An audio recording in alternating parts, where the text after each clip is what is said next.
From the Mount Washington Radio Group Online Newsroom, I'm Gare McKenzie. By the narrowest of possible margins, Conway voters have rejected a proposal to implement a tax cap that would restrict budgeteers from increasing the amount of money raised by local taxes each year to 2.5% over the amount raised the previous year.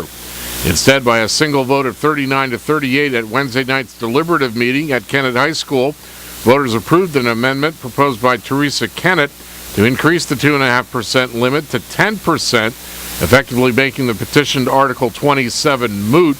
The restrictive cap was recommended by the Municipal Budget Committee and opposed by Conway selectmen. Kennett says she's happy the way the vote turned out, and she proposed the amendment after hearing how difficult it would be to manage with the 2.5% cap, since, quote, you really don't learn until you're 10 months into spending your budget what your actual revenue is going to be.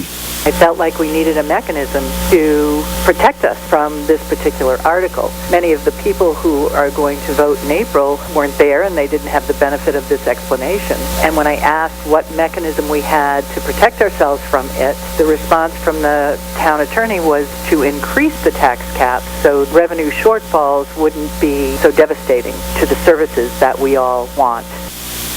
Kennett says she doesn't believe the restrictive tax cap is appropriate for a town like Conway with its form of government.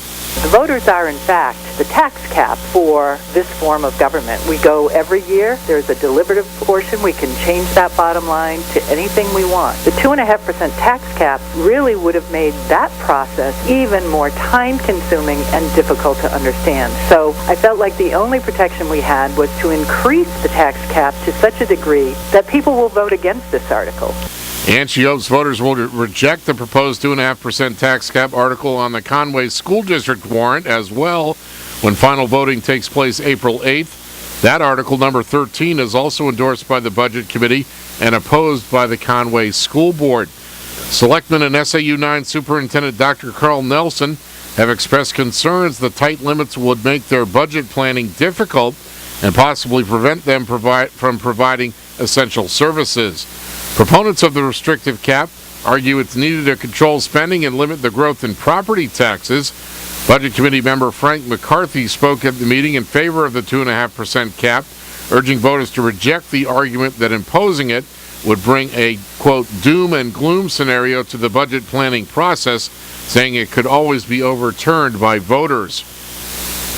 About 110 voters turned out at the deliberative meeting as the Kennett High School boys basketball team competed in a playoff game against Hanover nearby in the school gym. Some attendees had left by the time the tax cap was considered late in the nearly 4-hour-long meeting. A considerable amount of time was also spent discussing Article 21, the proposal to contribute $4,000 to the Carroll County Transit System Blue Loon bus service. Some opposed the article, saying they were put off by the way they'd been asked for the funds.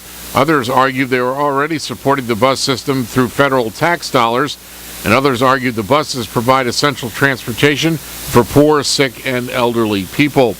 About $48,000 was added to the amount of the proposed operating budget, mainly to provide more money for public works activities due to the harsh winter, bringing the proposed budget amount to nearly $10,190,000. In Maine news, Maine State Treasurer Neria Douglas says not selling bonds this summer will hurt the state's finances and delay much-needed infrastructure projects. In a letter to Republican Governor Paul LePage yesterday, Douglas urges the governor to reconsider his decision not to sell bonds to pay back projects the state has started funding until there's $60 million in the rainy day fund. LePage says a new law that takes from the fund to restore revenue sharing will hurt the state's credit rating, and that releasing bonds would be financially irresponsible.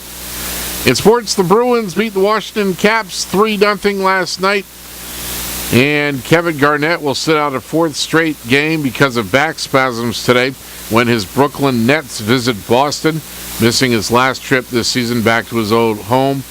The Miami Marlins and the Boston Red Sox ended up in a 0-0 tie yesterday in preseason exhibition baseball play in Florida. In the weather, sunny today, highs in the mid to upper 30s with light winds, mostly clear tonight. Not as cold with lows from around 8 to 15 above, and partly sunny on Saturday, highs in the lower 40s.